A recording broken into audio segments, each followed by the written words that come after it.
Hello and welcome to 18 WJTS in.form. Today we're going to learn about how the progress is going on the Thyen-Clark Cultural Center. Joining us in the studio is Kyle Rupert. Kyle is the Executive Director for the Jasper Arts Commission. Kyle, welcome to the show. Thanks for having me, Bill. We were talking kind of off the air a little bit. If you drive by the Thyen-Clark Cultural Center, which is being built, every day, you don't necessarily notice the progress because it's just like you see it every day. But if you don't drive by it but once every 2-3 weeks, you go, wow, this is going up quick. It's really looking great. How are things going with the Thyen-Clark Cultural Center? Things are going great. Everything is progressing nicely, and you're absolutely right.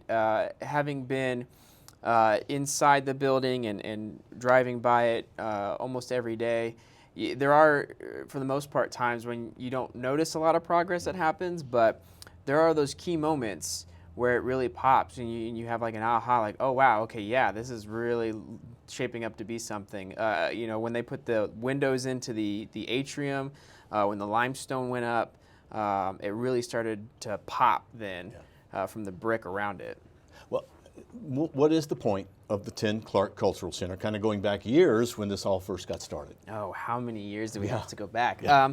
So the idea is that the library gets a lot of use, and their building, several decades old, they needed more room, they needed more space, and the arts had been eyeing some way to become more involved downtown, in coinciding with the city's riverfront master plan that had been developed around that same time. This is years ago, and we got connected around this property, the Hoosier Desk site.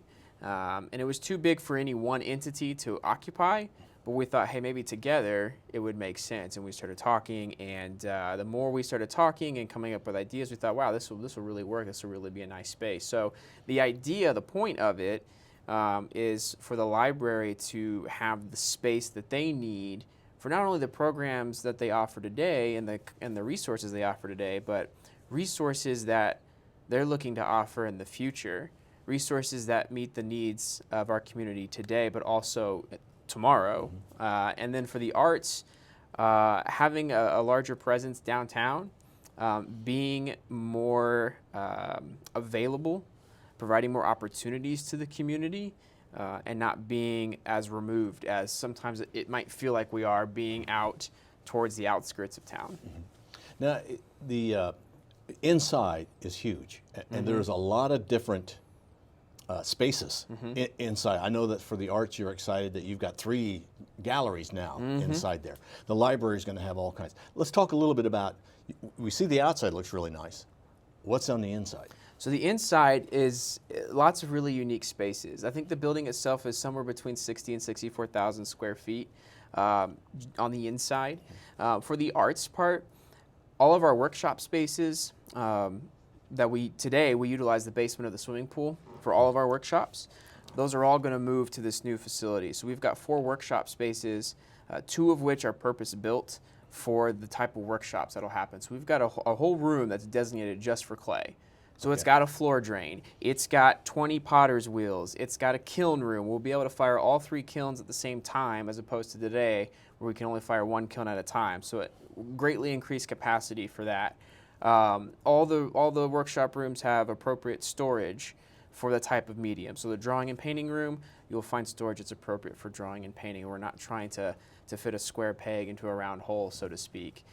We've got 4 private studios that are available for rent. So if there are any artists out there that are looking for a space, the current space isn't working for them, or they don't have a space, and they've been looking for one, we've got those that will be available to rent. We've got a black box theater, which is just another performance space for our community that's of a size that we really don't have at the moment.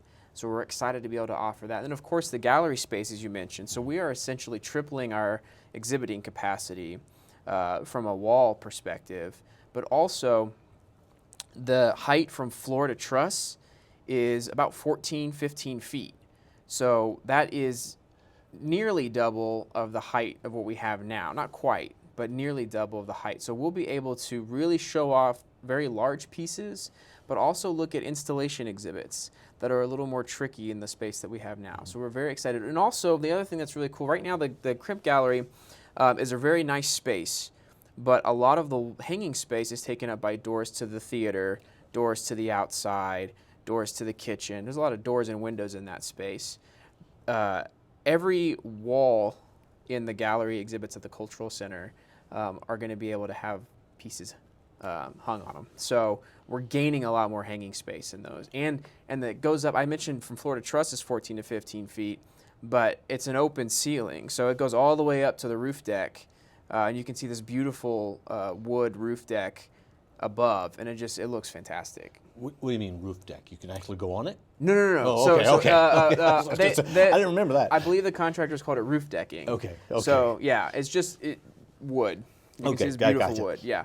And then the atrium is a very large, beautiful space available for just hanging out or renting out for private events as well. And then the library is I think it should be mandatory for people to go into the current library first.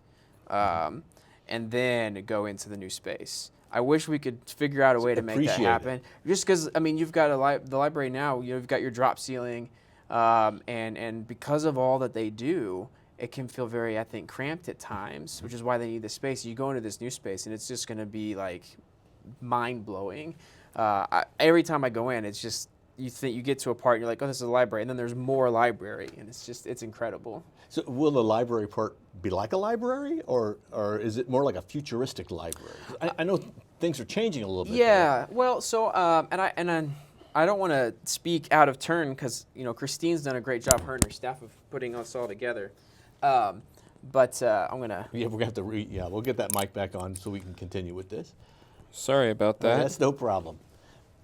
Okay, the library. Yeah, the library. So Christine, they've done a great job of taking what I believe are the current trends with libraries and meeting those, but then also looking towards the future. So the library is not, anymore today, a library is not just a library. It's not just about books. Yes, they have books. Their circulation numbers are off the charts, but they're also going to have programming rooms.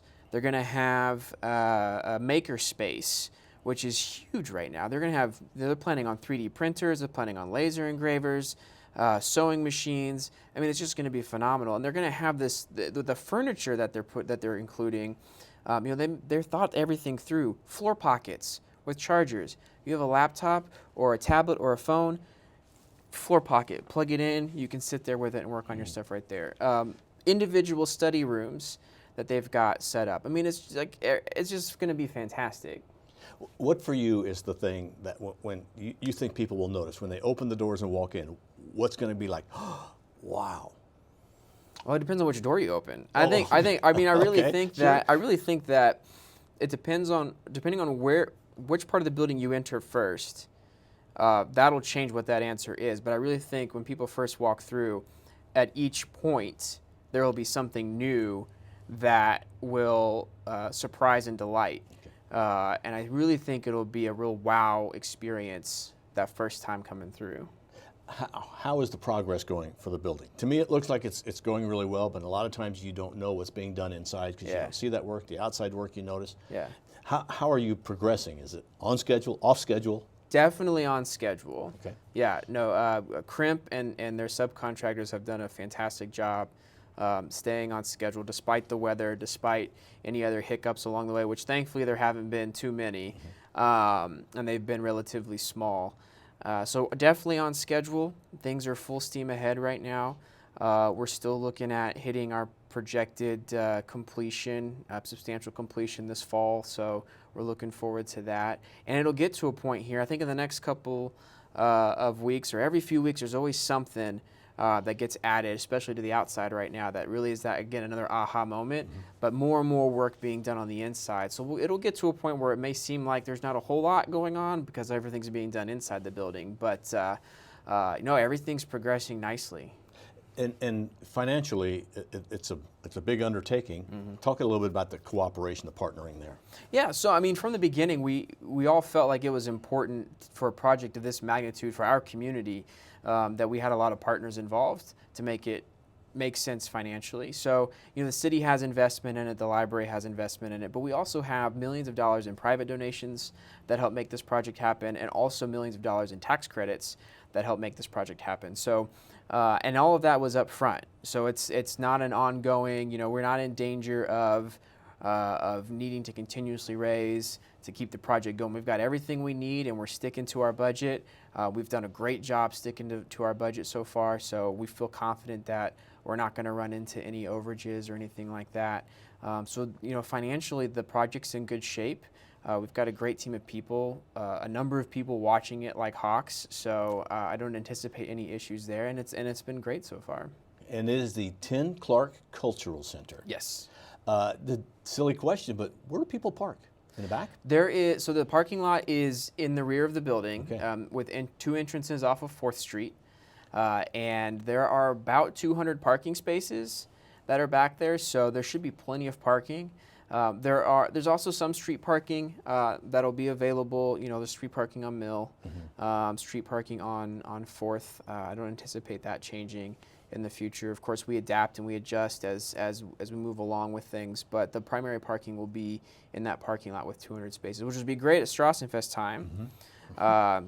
Way more, because before it was a gravel lot, but it was used for staging for a lot of the rides and things like that, and I think we'll have more parking that'll be available in that area. Just for downtown. Yeah. And yet it's right where a lot of people can walk to it. Absolutely. And in that whole area of the riverfront.